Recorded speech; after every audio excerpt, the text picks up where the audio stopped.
قلوب المسلمين والمؤمنين وجعل ضيق على قلوب المنافقين والكافرين. أشهد أن لا إله إلا الله الملك الحق المبين وأشهد أن محمدا عبده ورسوله الصادق الوعد الأمين. اللهم صل وسلم على سيدنا ومولانا محمد المبعوث رحمة للعالمين وعلى آله وصحبه والتابعين. لا حول ولا قوة إلا بالله العلي العظيم. أما بعد أيها الحاضرون المسلمون حفظكم الله أوصيكم وإياي بتقوى الله. قال الله تعالى في كتابه الكريم ومن يتق الله يجعل له مخرجا ويرزقه من حيث لا يحتسب ومن يتوكل على الله فهو حسبه إن الله بالغ أمره قد جعل الله لكل شيء قدرا. Jamaah salat Jumat hafizakumullah. Pada kesempatan yang mulia ini marilah kita bersama-sama meningkatkan kadar keimanan dan ketakwaan kita kepada Allah Subhanahu wa taala. Dalam arti kita berusaha menjalankan segala perintah Allah dan menjauhi segala larangannya. Karena hanya dengan bekal iman dan takwa seseorang bisa selamat di dunia maupun di akhirat kelak. Hadirin masyarul muslimin rahimakumullah. Akhir-akhir ini banyak bencana alam yang terjadi di sekeliling kita. Seperti wabah virus, banjir, longsor hingga erupsi Gunung Semeru di kawasan Lumajang beberapa hari yang lalu. Semua itu terjadi karena atas kuasa Allah semata. Karena apapun yang terjadi di muka bumi ini pasti sudah diatur oleh Allah Subhanahu wa taala. Oleh sebab itu, mari kita ingat dan kembali kepada Allah Subhanahu wa taala secara lebih mendalam. Bencana alam bagi tiap orang memiliki sudut pandang berbeda-beda. Bisa jadi adalah musibah bagi satu orang, namun anugerah bagi orang lainnya. Tergantung cara dia merespon peristiwa itu. Dengan bahasa lain, bencana adalah kiriman yang mengandung pelajaran, bukan hanya bagi yang tertimpa bencana, tapi juga yang tidak terkena bencana. Sekali lagi pelajaran itu berlaku buat semua orang, entah mengalami bencana itu ataupun tidak. Kapan bencana alam itu menjadi musibah dan kapan ia merupakan anugerah? Jawabannya sangat tergantung seberapa jauh pelajaran dari bencana alam itu terserap dan berpengaruh positif pada diri seseorang. Baik yang tertimpa bencana itu atau yang sekedar menyaksikannya. Dalam kesempatan kali ini, khatib memaparkan setidaknya 3 pelajaran penting dalam peristiwa bencana alam. Jemaah salat Jumat hafizakumullah. Pelajaran pertama adalah muhasabah atau introspeksi diri. Kita dianjurkan untuk mengevaluasi diri kita. Apa saja kekurangan dan kesalahan yang perlu dibenahi. Bencana alam seperti tsunami, gempa bumi, dan gunung meletus adalah fenomena yang tidak bisa dikendalikan oleh manusia.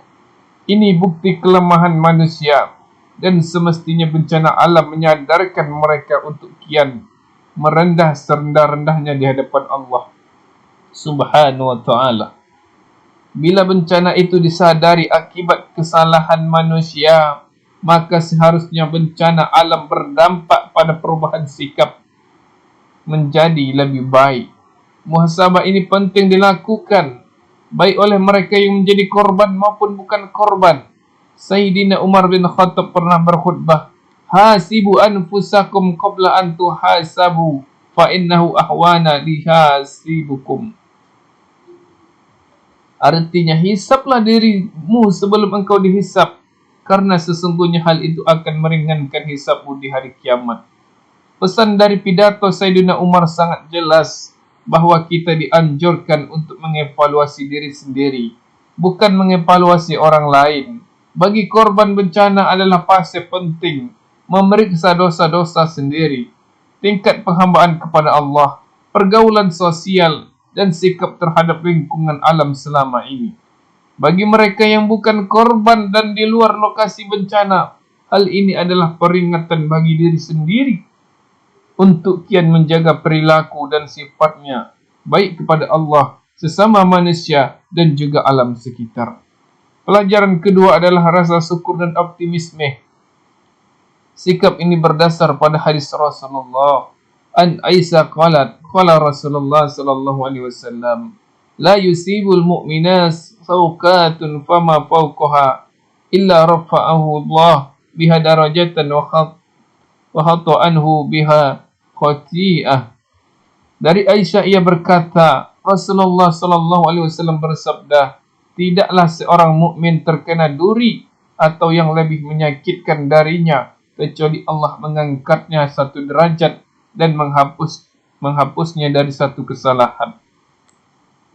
Dalam konteks ini, bersyukur bagi para korban adalah ridha atas bencana yang menimpanya dan menilai penderitaan saat ini adalah cara Allah melebur dosa-dosanya dan menaikkan kualitas kepribadiannya, sebagaimana ujian akhir semester bagi siswa sekolah untuk naik ke semester berikutnya. Bencana merupakan ujian bagi para korban untuk bisa mendaki pada derajat yang lebih mulia. Hadis tersebut merupakan cara Rasulullah memberikan optimisme kepada umatnya agar tidak larut secara terus-menerus dalam kesedihan. Banyak mengeluh, apalagi sampai putus asa. Dalam penderitaan, kita mesti husnuzon, berprasangka baik bahawa ada maksud khusus dari Allah untuk meningkatkan mutu kita, baik dalam ibadah, menghamba kepada Allah, maupun muamalah, hubungan sosial. Bagi mereka yang tak terdampak bencana, syukur dalam konteks ini mengacu pada karunia keamanan dari Allah kepada dirinya, sehingga tidak hanya bisa muhasabah atas peristiwa yang disaksikannya, tapi juga bisa beribadah dalam situasi yang lebih nyaman dibanding saudara-saudaranya yang tertimpa musibah. Mereka juga harus belajar dari kesalahan-kesalahan dan optimis menatap perjalanan ke depan. Jemaah salat Jumat, hafizakumullah. Pelajaran ketiga adalah tentang ladang amal, ibadah pasca bencana. Jika bencana adalah ujian kenaikan derajat, maka kenaikan tersebut hanya terjadi bila yang bersangkutan benar-benar lulus dari ujian. Bencana alam merupakan wasilah bagi para korban yang isinya menuntut manusia untuk sabar, ikhtiar, tawakal, dan semakin mendekatkan diri kepada Allah Subhanahu wa taala. Inna lillahi wa inna ilaihi raji'un. Sesungguhnya kita semua adalah milik Allah dan sesungguhnya kepadanya kita kembali. Kualitas kepribadian mereka sebagai hamba meningkat manakala materi ujian dapat dilalui dengan baik dan benar. Bagi mereka yang tidak menjadi korban, bencana alam adalah ujian untuk menunjukkan kepedulian kemanusiaan atas mereka yang sedang ditimpa kesulitan. Pertolongan berupa tenaga, pikiran, dana, harta benda, makanan, doa dan lain sebagainya penting disalurkan. Syukur atas keselamatan diri kita dari bencana bisa ditunjukkan dengan kesediaan berbagi kepada mereka yang membutuhkan uluran tangan. Bisa dengan menjadi relawan, donatur bantuan, atau keterlibatan lainnya yang dapat meringankan beban para korban. Wallahu fi aunil abdi ma kana al-abdu fi auni akhihi. Allah akan menolong seorang hamba selama hamba tersebut menolong saudaranya. Apabila kita mendengar kata hikmah di balik bencana, maka itu artinya terkait dengan sikap-sikap bijak kita dalam menyikapi bencana. Karena kata hikmah bermakna kebijaksanaan. Semoga bencana alam yang merupakan bagian dari fenomena alamiah tak menimbulkan bencana baru dalam kehidupan spiritual kita. Wallahu a'lam bishawab. Barakallahu li wa lakum fil Qur'anil azim wa nafa'ani wa iyyakum bima fihi min ayati wa zikril hakim. wa taqabbalallahu minna wa minkum tilawatahu wa innahu huwas samiul alim. Wa aqulu qawli hadza fastaghfirullahal azim innahu huwal ghafurur rahim.